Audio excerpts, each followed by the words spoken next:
association, c'est la PRODEC, l'association pour la promotion et la défense de la clémentine de Corse. Donc c'est une seule association pour toute la filière. L'association, ce qu'on souhaite grandement, c'est qu'à partir de 2014, les crédits sur la reconduit ainsi que les aides pour la replantation du verger, parce que nous avons une nécessité absolue d'avoir de jeunes vergers, justement pour le label rouge, ce label rouge qui est déposé auprès de l'INAO et qui un jour va arriver, il va être appliqué. Donc on aura certainement besoin de beaucoup de jeunes vergers pour répondre à ce cahier des charges.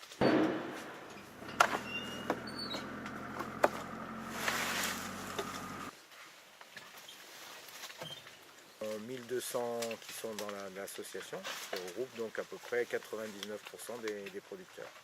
Okay. Le verger est comme les producteurs, il est relativement âgé et le taux de renouvellement est assez faible, comme les producteurs d'ailleurs.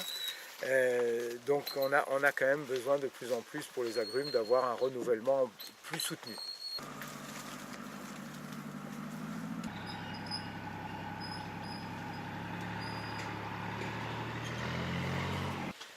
Le plus important des ventes, c'est la vente en frais, mais on a de plus en plus des demandes pour de la confiture. Donc c'est un produit transformé. Il y a aussi de la vente pour du jus de fruits de clémentine. Donc voilà, c'est tous les à côté maintenant qui commencent à se développer de plus en plus. La station AgruCorse, dont l'OP, l'organisation de producteurs et terres d'agrumes.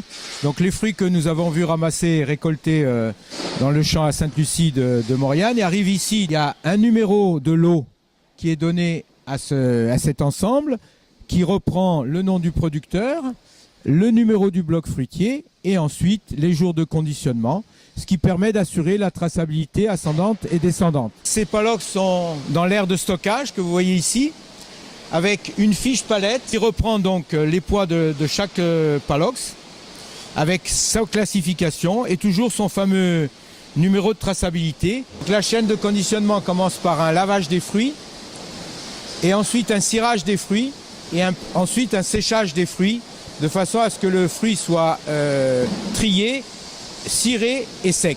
Les fruits séchés, ils passent sur une table de tri et le personnel trie les fruits, c'est-à-dire enlève tous les fruits qui ne correspondent pas à la qualité requise, en l'occurrence l'IGP. Les fruits passent sur ce secteur pour déterminer, c'est le secteur qui détermine le calibre sur ces tapis qui emmènent sur des remplisseurs automatiques pour remplir les caisses en fonction des calibres. Donc là, vous êtes dans le secteur du remplissage automatique, donc par calibre. La caisse est remplie en fonction du poids avec une peseuse automatique. Alors, une fois que les palettes sont constituées, elles sont amenées ici. C'est un robot qui cercle automatiquement les palettes. Pour une partie des fruits, notamment les calibres 4-5, mais de plus en plus aussi le calibre 3, le conditionnement, c'est des barquettes que vous voyez ici. Alors on a du 10 kg, on a du 6 kg, on a du 12 kg et on a des barquettes.